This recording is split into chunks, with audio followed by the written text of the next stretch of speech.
Bapak tadi mengatakan bahwa Allah tidak bisa diindra. Iya. Karena itu untuk menguji keberadaan Allah adalah dengan rasional. Nah, kalau demikian berarti rasional itu bisa dijadikan alat bukti, begitu ya? Iya. Nah, buktikan saya ada di sini. Pak Guru Gembul, itu namanya qiyas ma'al fariq. Itu namanya qiyas ma'al fariq. Sebenarnya sahabat sekalian, debat antara Ustadz Nuruddin dengan Guru Gembul itu gampang saja untuk dipatahkan. Sebelumnya kita tinggal bertanya, sebenarnya Guru Gembul ini agamanya apa? Ya, apakah mau menggunakan pendekatan ilmiah dengan menggunakan ajaran Islam, ataukah akan menggunakan non-Muslim? Itu cukup, karena tidak mungkin ajaran Islam diselesaikan dengan teori filsafat hasil daripada karya non-Muslim, apalagi orang-orang ateis.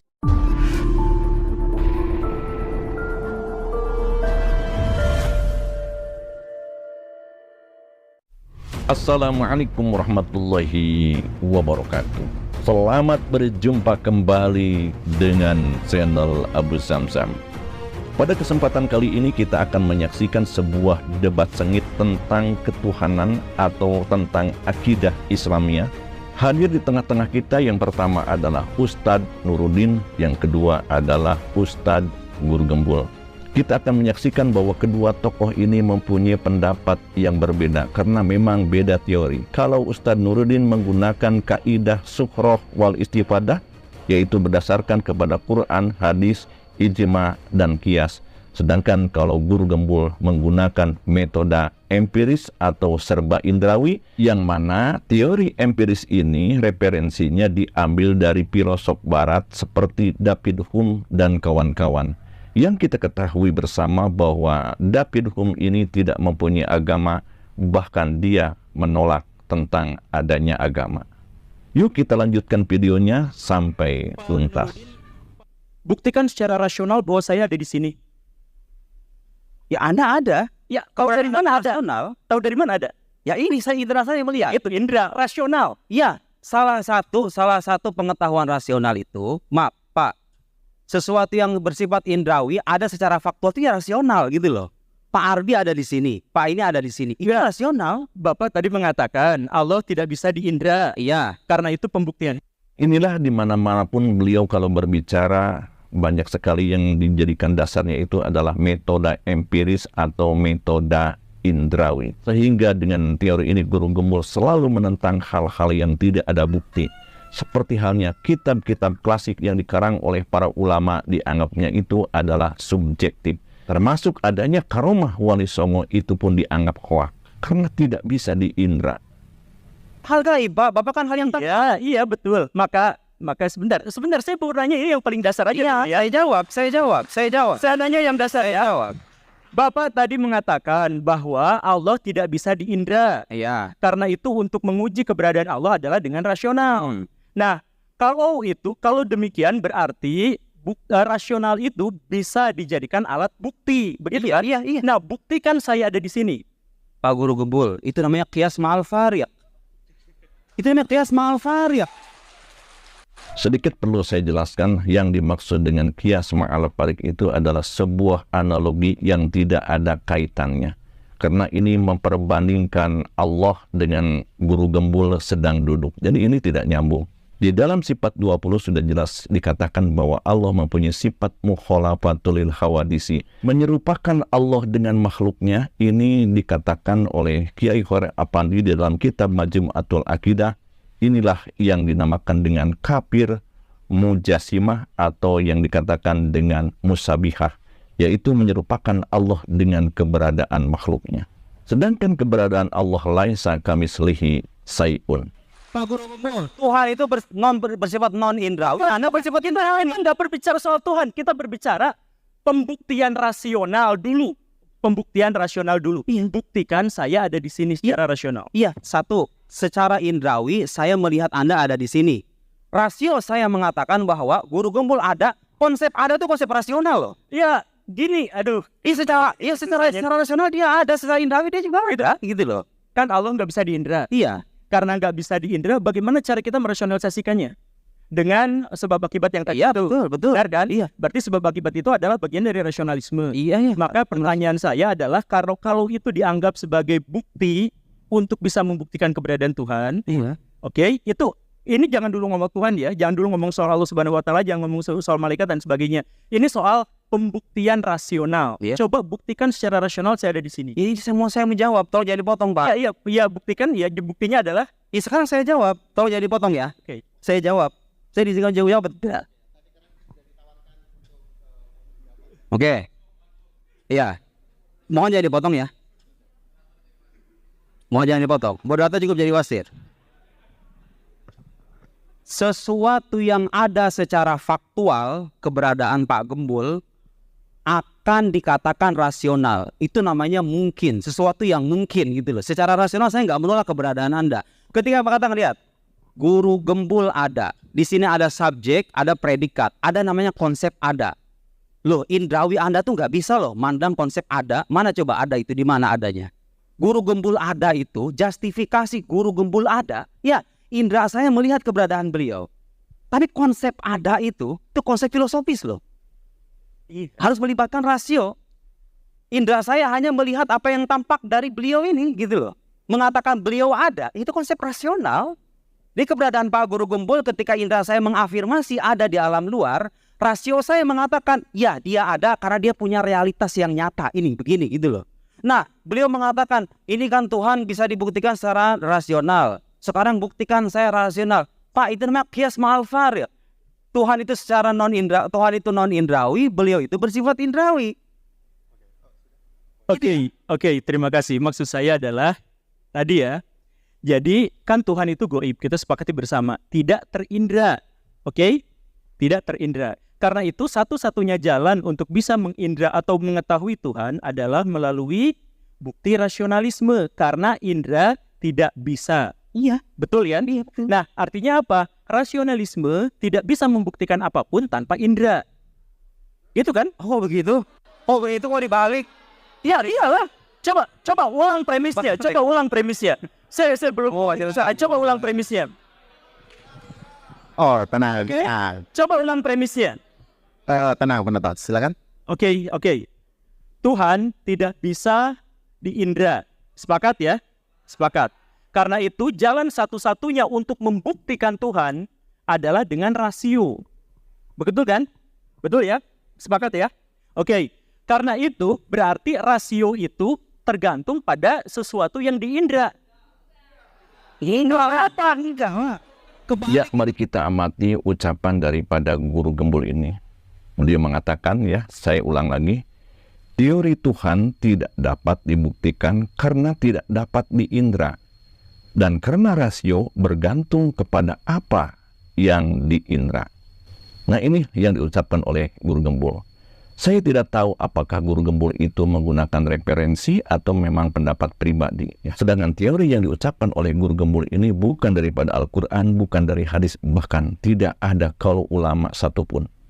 Nah, sekarang oleh Anda buktikan dan lihat di layar kaca ini, bahwa teori ini adalah teori positivisme logis yang dikembangkan oleh A.G. Ayer, yang mana beliau adalah seorang filosof yang lahir pada tahun 1910. Teori ini menyatakan bahwa Tuhan tidak bermakna. Dan jelas dalam riwayat hidupnya bahwa A.G. Ayer ini tidak mempunyai agama. Bahkan beliau sependapat dengan David Hume, juga Richard Dawkins, yang mana semuanya adalah penentang tentang keberadaan Tuhan. Na'udzubillahi min dzalik. Sebentar. Saya ulang lagi dari awal. Oke, saya ulang lagi ya. Saya ulang lagi. Ini saya bingung siapa sih. Jadi gini nih ya. Allah itu terindra atau tidak? Tidak. Hanya bisa dirasionalisasikan. Berarti Allah tidak terindra, tapi kita hanya bisa merasionalisasikannya saja. Berarti artinya, kalau misalkan ada pertanyaan saya di sini, bisa nggak dirasionalisasikan? Bisa setelah diindra dulu. Betul ya? Saya bisa dirasionalisasikan setelah diindra dulu. Nah, lihat ya, karena kelihatan. Lalu bagaimana menyusun rumus-rumus rasionalisme tanpa mengindranya dulu? Oke, sekarang saya ada di sini. Dari mana bukti saya ada di sini? Diindra dulu, baru dirasionalisasikan. Lalu bagaimana memahami Tuhan yang tidak diindra dulu tiba-tiba bisa dirasionalisasikan? Beda karena Allah itu gaib. Apa? Anda nggak punya Tuhan? Anda bukan. Oh iya, karena saya bukan Tuhan. Oke, nggak seimbang. Bukan objek penelitiannya, tapi cara untuk mengetahui Tuhannya. Oke, caranya yang tadi saya ulang lagi, bukan saya dan bukan Tuhan. Tapi balik lagi, kenapa ya? Cara pembuktian, saya garis bawahi ya, cara pembuktian. Saya ada di sini, itu pakai indera dulu. Betul ya? Betul ya? Baru pakai rasio dulu. Baru rasio kemudian. Begitu kan? Nah, kalau tidak diindra dulu, cara merasiokannya gimana? Coba ada yang jawab? Apa saya ulang lagi pertanyaannya? Langsung dijawab aja. Langsung dijawab. Coba. Enggak. Atau saya mematuhi aturan diskusi. Saya mematuhi aturan diskusi. Tapi untuk menjadi tidak meragukan kepada Allah Subhanahu wa taala, tinggalkan metode ilmiah. Karena yang ilmiah itu enggak benar. Terima kasih. Assalamualaikum warahmatullahi wabarakatuh. Tanggap dari Pak Nurdin ke Pak Guru Kumpul. Silahkan. Terus saya sangat kecewa pada kesempatan kali ini. Kita berharap ada debat intelektual berbasis pada referensi dan argumentasi, tapi seperti Anda lihat, beliau tidak memaparkan satu referensi pun, baik dari tradisi kesarjanaan Islam maupun tradisi kesarjanaan Barat. Saya belum memaparkan semuanya, hadirin. Jadi saya agak kecewa ketika beliau menyebutkan itu kan dasarnya teologi. Loh, saya ini baca buku filsafat, sekolah jurusan filsafat 9 tahun. Mohon maaf Pak Guru Gembul, jangan sembarangan mentang-mentang bahasa Arab terus teologi begitu. Enggak. Kitab yang saya kutip itu judulnya, saudara-saudara sekalian, Falsafatuna. Filsafat kami. Itu buku filsafat. Sebelum bicara panjang lebar tentang kita harus memerhatikan yang lebih penting, bicara ekonomi, politik. Siapa yang mengingkari sih? Kalau bicara kayak gitu penting, siapa yang mengingkari? Likulli maqam maqal. Setiap makom itu ya ada perkataan yang pas. Kita lagi debat masalah ini, ya usah bicara panjang lebar kemana-mana gitu loh. Itulah pentingnya belajar ilmu debat, saudara-saudara sekalian.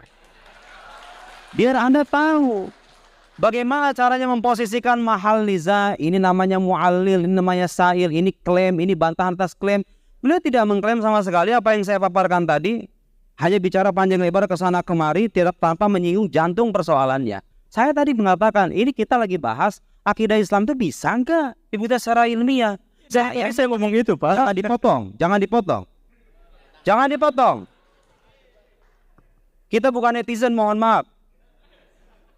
Kita lagi belajar di akademisi gitu loh. Tolong kita jaga adab intelektual ya. Nanti ada Bapak sendiri ada bagiannya. Kemudian beliau bicara tentang Al-Ghazali. Al-Ghazali katanya bertobat dari ilmu kalam. Pak, coba baca langsung bukunya. Perlu nggak saya bacain Al-Munki bin Ad-Dhalal? Kasih saya satu ungkapan Al-Ghazali mengingkari keabsahan ilmu kalam secara metode keilmuan. Al-Ghazali imamul mutakallimin. Al-Ghazali imamnya para teolog gitu. Nah, lihat sini. Ya, beliau bicara nggak pakai referensi kan? Saya bicara referensi. Beliau tadi mengatakan zat Allah itu tidak bisa diketahui. Pak, dari dulu para teolog udah mengatakan begitu. Jangankan para teolog, Nabi pun nggak tahu hakikat Allah itu. Dan itu tidak mengurangi keagungan Nabi loh ya. Kenapa? Karena kalau hakikat Allah itu diketahui, Allah terbatas dong kalau begitu. Jadi semua teolog sepakat hakikat Allah itu tidak diketahui. Tapi itu tidak berarti menghalangi kita untuk memahami dan mengenal Allah melalui sifatnya. Berdasarkan metode rasional yang kita pahami dan wahyu yang terpercaya. Oke, beliau nggak pakai referensi kan? Saya pakai referensi. Dari mana itu ungkapan? Oke, ini namanya kajian ilmiah kayak begini nih. Referensinya jelas gitu loh. Beliau dari mana referensinya? Saya juga nggak paham. Lihat di Al-Amidi mengatakan, jadi zat Allah itu memang iya hakikatnya nggak bisa diketahui. Nggak usah panjang lebar mengatakan begitu. Summa tasawwur syai', penggambaran terhadap sesuatu, saudara-saudara sekalian, taratan yakunu bitasawwur dzatiyatihi, terkadang digambarkan dengan esensinya, wa muqawimatihi, dan pembeda-pembeda diferensinya gitu kira-kira ya, esensinya ingkana murakkaban, kalau dia tersusun. Ada genus, ada diferensia gitu kan, Anda belajar logika kan? Kadang manusia, apa itu manusia? Hayawan natik, rational animal. Hewan yang berpikir. Itu tuh, kadang-kadang begitu tuh. Wa taratan bitasawwur khawasihi wa lawazimi. Terkadang penggambaran sesuatu itu digambarkan dengan kekhasannya, sifat-sifat khasnya. Walawazimihi, dan konsekuensi-konsekuensinya. Wasawawun kana murakkaban aw basitan. Lakin dzat wajibil wujud, tetapi Allah Subhanahu wa taala wajibul wujud basito, dia tidak tersusun. Karena itu enggak ada genusnya, enggak ada diferensianya. Ghairu murakkabah kama yati. Fatasawwuruha la yakun bitariqil awal bal bisani. Jadi mengetahui Allah itu tidak dengan esensinya, tapi dengan cara mengetahui kekhasan sifatnya, konsekuensinya. Coba, kalau Allah itu menciptakan alam semesta ini, masa dia nggak berkuasa sih? Dia berkuasa dong. Rasio kita mengatakan begitu loh. Dan agama datang dengan teks yang mengatakan Allah Maha Kuasa. Itu mengenal Allah dengan sifatnya, bukan dengan zatnya. Nggak ada teolog itu sepanjang zaman mengatakan kita ingin menyampaikan hakikat Allah. Enggak. Ungkapan Al-Ghazali yang beliau katakan, katanya bertobat dari ilmu kalam. Al-Ghazali itu bukan bertobat dari ilmu kalam, Pak. Beliau dalam pengalaman spiritualnya sampai pada kesimpulan bahwa keimanan para sufi itu level keimanan tertinggi gitu loh. Nggak menafikan bahwa para teolog itu punya manhaj yang sahih. Nanti saya bacakan begini kalau saya punya waktu. Dibaca referensi aslinya gitu loh, jangan buku terjemahan. Mungkin minat dolal ya. Summa ini ibtada'tu bi ilmil kalam. Fahassaltuhu wa aqaltuhu wa tala'tu kutubal mutahaqqiqina minhum wa sannaftu fihi, Jum'aran Al-Ghazali. Ma'aradtu an usannifa fasadabtu ilman wafiyan bimaksudihi. Ayo, artinya apa itu Bang Gumbul? Tidak hafal. Iya, makanya jangan bicara akidah kalau belum baca referensinya. Ya. Jadi beliau mengatakan ilmu kalam itu bisa memenuhi tujuannya, yaitu apa? Hifdz aqidati ahli sunnah, menjaga akidah ahli sunnah. Dan itu tujuan kita kok. Kita tidak sedang mengajak Anda untuk memahami hakikat Tuhan. Kita mengajak Anda untuk mengenal Tuhan berdasarkan ala hasab tokoh basyariah, berdasarkan kemampuan manusia dan referensi-referensi yang bertanggung jawab ke saya. Saya tidak memaksa Anda untuk mempercayai apa yang saya tahu, tapi mari kita jaga akal sehat kita untuk tidak terpengaruh dengan pikiran-pikiran yang tidak rasional. Sekian, wassalamualaikum warahmatullahi wabarakatuh. Nah, sahabat sekalian, kita ketahui bahwa Guru Gembul ini adalah seorang konten kreator yang banyak followernya. Sedangkan orang-orang di zaman sekarang ini banyak yang curhat kepada media sosial, ya, termasuk curhatnya kepada YouTube, ya. Sedangkan pernyataan daripada Guru Gembul ini banyak sekali yang kontroversial dengan ajaran Ahlus Sunnah wal Jamaah. Dan ini sangat membahayakan tentang kredibilitas akidah umat Islam. Sebenarnya sahabat sekalian, debat antara Ustadz Nuruddin dengan Guru Gembul itu gampang saja untuk dipatahkan. Sebelumnya kita tinggal bertanya, sebenarnya Guru Gembul ini agamanya apa? Ya, apakah mau menggunakan pendekatan ilmiah dengan menggunakan ajaran Islam, ataukah akan menggunakan non-Muslim? Itu cukup, karena tidak mungkin ajaran Islam diselesaikan dengan teori filsafat hasil daripada karya non-Muslim, apalagi orang-orang ateis. Nah, oleh karena itu, sahabat sekalian, jangan sampai pengaruh-pengaruh dari ucapan Guru Gembul itu kita terima semuanya. Saya pun sebenarnya orang yang bangga terhadap Guru Gembul, tetapi di sisi lain, sahabat sekalian, beliau banyak sekali yang bertentangannya. Di antaranya adalah yang saya pernah temukan bahwa kitab-kitab klasik itu adalah subjektif. Padahal isinya itu adalah Quran dan hadis. Dan terhadap hal-hal yang goib, beliau itu seakan-akan tidak percaya. Ia berani mengatakan bahwa Wali Songo itu adalah hoak. Inilah sahabat sekalian yang membuat marah umat Islam. Tetapi kita berdoa saja, semoga Guru Gembul cepat mendapatkan hidayah. Karena ia terus mengkaji, debat. Dan akhirnya orang yang bertambah ilmu itu akan mempunyai titik kebenaran. Itulah kata Imam Ghazali. Biarkan saja dulu dia mencari dan belajar, terus belajar. Tetapi sebenarnya sahabat sekalian, pendekatan orang-orang yang mempunyai paham seperti ateis ini sulit sekali apabila mereka diberikan penerangan dengan menggunakan metode ilmiah yang logis. Tetapi rata-rata orang-orang ateis itu banyak yang masuk Islam, ya, bahkan dia menjadi seorang ahli tarekat sufiah bukan karena dengan belajar logika, tetapi ia belajar tentang tasawuf, dan ini sudah banyak dibuktikan. Nah, oleh karena itu, sahabat sekalian, saya berpesan kepada seluruh bangsa Indonesia, khususnya umat Islam di kalangan Ahlus Sunnah wal Jamaah, kembalilah pegang kepada Quran, hadis, ijma, dan qiyas.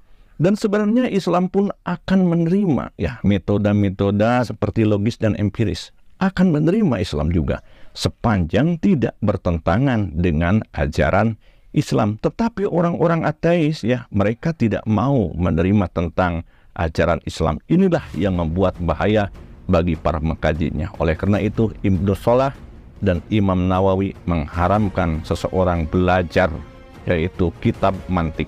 Tapi sebagian ulama membolehkan belajar tentang filsafat yang penting punya akidah atau mempunyai dasar yang sangat kuat. Terima kasih atas segala perhatian. Sebelum Anda beranjak dari video ini, mohon maaf bila Anda suka dengan video ini, tolong tekan tombol subscribe. Dan jangan lupa sebelum Anda beranjak untuk berkomentar di bawah. Saya Abu Jamjam berundur diri. Terima kasih atas segala perhatian.